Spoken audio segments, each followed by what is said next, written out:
Hello friends, आज आपण इयत्ता 10वीचं माय इंग्लिश कोर्स बुक या पुस्तकामधली 1.3 मधली बास्केट फुल ऑफ मूनलाईट ही कविता समजून घेणार आहोत.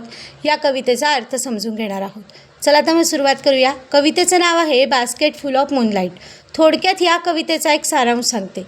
ही कविता एका छोट्याशा मुलाने देवाला किंवा एका छोट्याशा चंद्राला केलेली विनवणी आहे. आजकालच्या धकाधकीच्या जीवनात आपल्याला आपल्या आईवडिलांबरोबर वेळच घालवता येत नाही, कारण आईवडील नेहमी कामात व्यस्त असतात आणि तुम्ही मुलं नेहमी अभ्यास आणि त्यांची वाट बघण्यातच व्यस्त असतात. तसाच हा गावात राहणारा एक छोटासा मुलगा आपल्या वडिलांना आपला वेळ मिळावा, वडील आपल्याबरोबर राहावे आणि त्यांना थोडं तरी लवकर घरी येता यावं, यासाठी एक देवाकडे घातलेलं साकडं तो सांगतोय. या कवितेमध्ये थोडक्यामध्ये वडिलांचं आणि मुलाचं एक जे बॉन्डिंग असतं हे याच्यात त्यांनी शेअर केलेलं आहे. चला तर मग या कवितेला सुरुवात करूया. कवितेचं नाव आहे बास्केट फुल ऑफ मूनलाईट, म्हणजे टोपली भरून मला प्रकाश दे. कशाचा प्रकाश दे? मूनलाईटचा, चंद्राचा प्रकाश दे.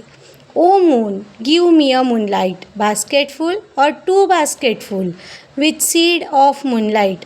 तो मुलगा म्हणतो, अरे मून, अरे चंद्रा, गिव मी मूनलाईट्स, थोडासा दे मला तुझा प्रकाश. बास्केटफुल और 2 बास्केटफुल, एक बास्केट भरून दे किंवा थोडंसं अजून बास्केट भरून दे. विथ सीड्स ऑफ मूनलाईट, पण त्या बास्केटमध्ये मला काय दे? बिया दे. कशाच्या बिया दे?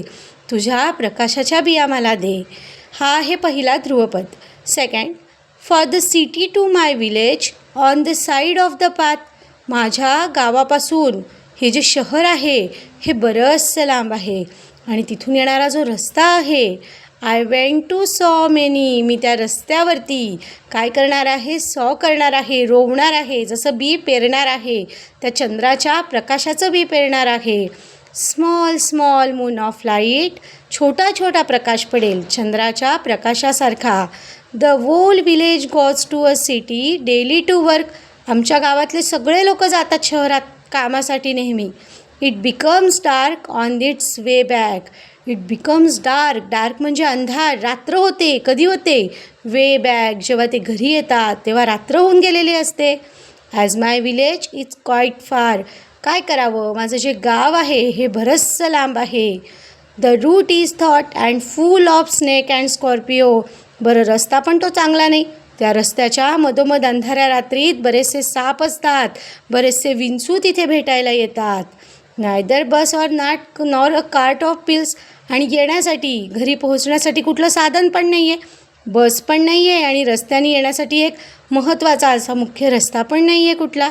Wien my fathers return home I am sleep, त्यामुळे जेव्हा माझे वडील घरी येतात तेव्हा खूप रात्र झालेली असते आणि मी मात्र झोपून गेलेलो असतो.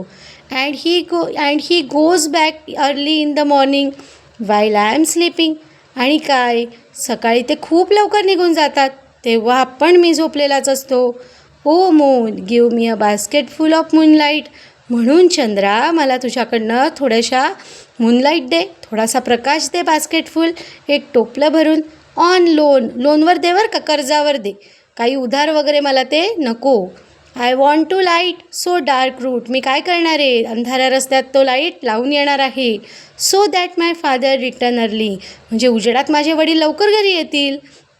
I too went to hear fairy tale and story from him, मला गोष्टी ऐकायच्या आहे त्यांच्याकडनं, परीकथा ऐकायची आहे, मला माझ्या वडिलांबरोबर वेळ घालवायचा आहे. O moon, give me a basket full of moonlight, म्हणून मला टोपलीभर तुझा प्रकाश दे. I went to sow seed of moon on the side of the path, मी रस्त्याच्या कडेला तुझ्या ह्या चंद्राच्या प्रकाशाच्या बिया नक्कीच जमिनीत लावेल. ही कविता वडिलांचं आणि मुलाचं एक बॉन्डिंग शेअर करते.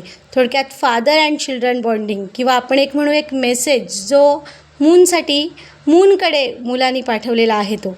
कशी वाटली कविता? कवितेचा अर्थ समजला असेल. पुढच्या व्हिडिओमध्ये या कवितेचं चिट चॅट आणि वर्कशॉप लिहून दिला जाईल, त्यामुळे पुढचा व्हिडिओ न बघता बघा.